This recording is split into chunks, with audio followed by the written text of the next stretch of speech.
اللهم صل على محمد وعلى آل محمد كما صليت على إبراهيم وعلى آل إبراهيم إنك حميد مجيد. اللهم بارك على محمد وعلى آل محمد كما باركت على إبراهيم وعلى آل إبراهيم إنك حميد مجيد. أعوذ بالله من الشيطان الرجيم. بسم الله الرحمن الرحيم. وَلَأُضِلَّنَّهُمْ وَلَأُمَنِّيَنَّهُمْ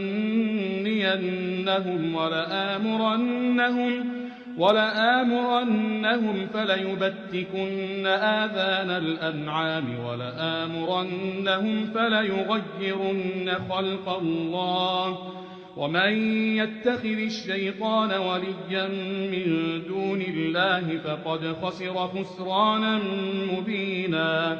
يَعِدُهُمْ وَيُمَنِّيهِمْ وَمَا يَعِدُهُمُ الشَّيْطَانُ إِلَّا غُرُورًا.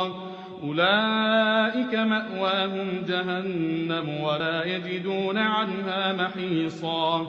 اس سے پچھلے سبق میں ہم نے پڑھا تھا لعنہ اللہ، اللہ تعالیٰ نے لعنت کی شیطان پر. وقال، اور شیطان نے کہا، لَأَتَّخِذَنَّ مِنْ عِبَادِكَ نَصِيبًا مَفْرُوضًا، کہ میں تیرے بندوں میں سے مخصوص حصے کو ضرور پکڑوں گا، ان کو بہکاؤں گا، ان کو راہ راست سے ہٹاؤں گا، منتخب کروں گا. وَلَأُضِلَّنَّهُمْ، اور ان کو گمراہ کروں گا. وَلَأُمَنِّيَنَّهُمْ، اور ان کو امیدیں دلاؤں گا. وَلَآمُرَنَّهُمْ، اور ضرور ان کو حکم دوں گا. فَلَيُبَتِّكُنَّ، پس وہ کاٹیں گے، آذان الانعام، جانوروں کے کان. وَلَآمُرَنَّهُمْ، اور میں ضرور ان کو حکم دوں گا.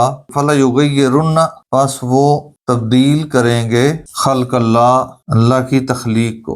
وَمَن يَتَّخِذِ الشَّيْطَانَ، اور جس نے بنایا شیطان کو، ولیًا، دوست، من دون اللہ، اللہ کے علاوہ، اللہ کو چھوڑ کر، فقد، پس تحقیق، خسرا، وہ نقصان میں گیا، خسران مبینہ، بہت واضح، بہت بڑے نقصان میں. شیطان نے اللہ کو چیلنج کیا کہ میں تیرے بندوں میں سے مخصوص لوگوں کو پکڑوں گا، پھر ان کو راہ راست سے ہٹاؤں گا.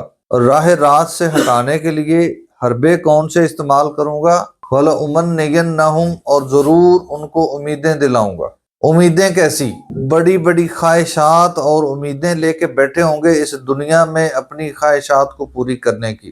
اور دوسری امیدیں یہ کہ وہ اپنے سارے چسکے بھی پورے کریں گے اور اللہ سے معافی کی امیدیں بھی رکھیں گے. یہ بھی امیدیں ہیں کہ عمل نہیں کریں گے لیکن امیدیں رکھیں گے کہ اللہ معاف کر دے گا. یہ بھی گمراہ کرنے کا ایک بہت بڑا طریقہ ہے، بہت بڑا حربہ ہے کہ عمل نہ کرو، شیطان کی پیروی کرتے رہو اور اس امید پہ رہو کہ اللہ معاف کرنے والا ہے. وَلَآمُرَنَّهُمْ، اور میں ان کو ضرور حکم دوں گا. فَلَيُبَتِّكُنَّ آذَانَ الْأَنْعَامِ، وہ جانوروں کے کان کاٹیں گے. جانوروں کے کان کیوں کاٹیں گے؟ جانوروں کے کانوں پہ نشان لگا کے اس کو مختلف ہستیوں کے نام پہ چھوڑ دیں گے اور ان کو پھر لوگ متبرک سمجھیں گے اور ان کو کچھ نہیں کہیں گے، ان کو استعمال نہیں کریں گے، ان کو کچھ نقصان نہیں پہنچائیں گے، وہ ہستیوں کے نام پہ پھرتے رہیں گے.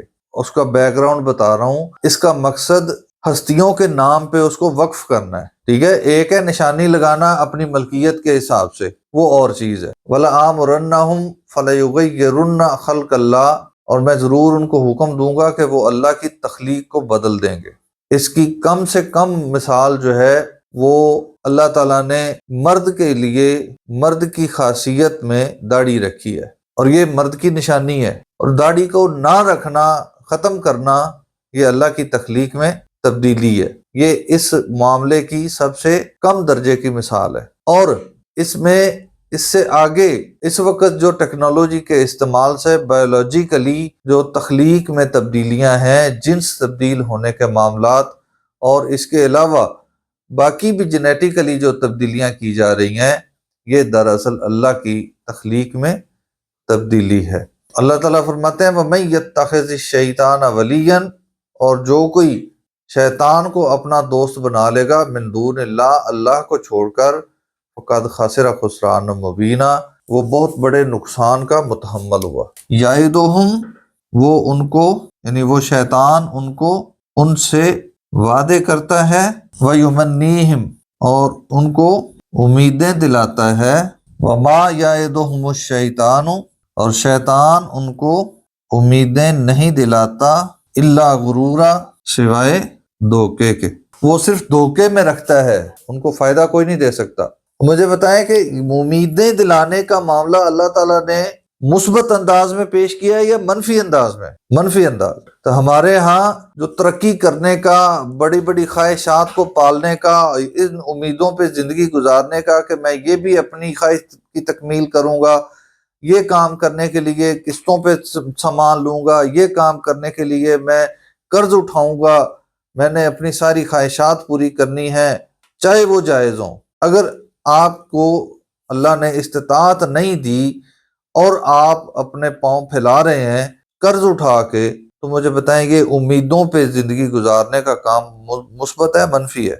یہ بات ہمیں سمجھ لینی چاہیے کہ زندگی میں ہم اس دنیا کی خواہشات کو پوری کرنے کے لیے نہیں آئے، دنیا میں آئے ہیں آخرت کے معاملات کو سمیٹ، آخرت کی کامیابی حاصل کرنے کے لیے۔ دنیا کی خواہشات اور امیدوں پہ زندگی گزارنا یہ شیطان کا بہکاوا ہے، یہ اسلام کا کوئی سبق نہیں ہے۔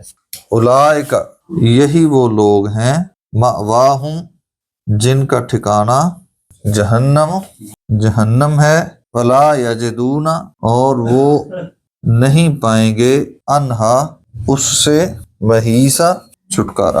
اللہ تعالیٰ سمجھنے اور عمل کرنے کی توفیق عطا فرمائے۔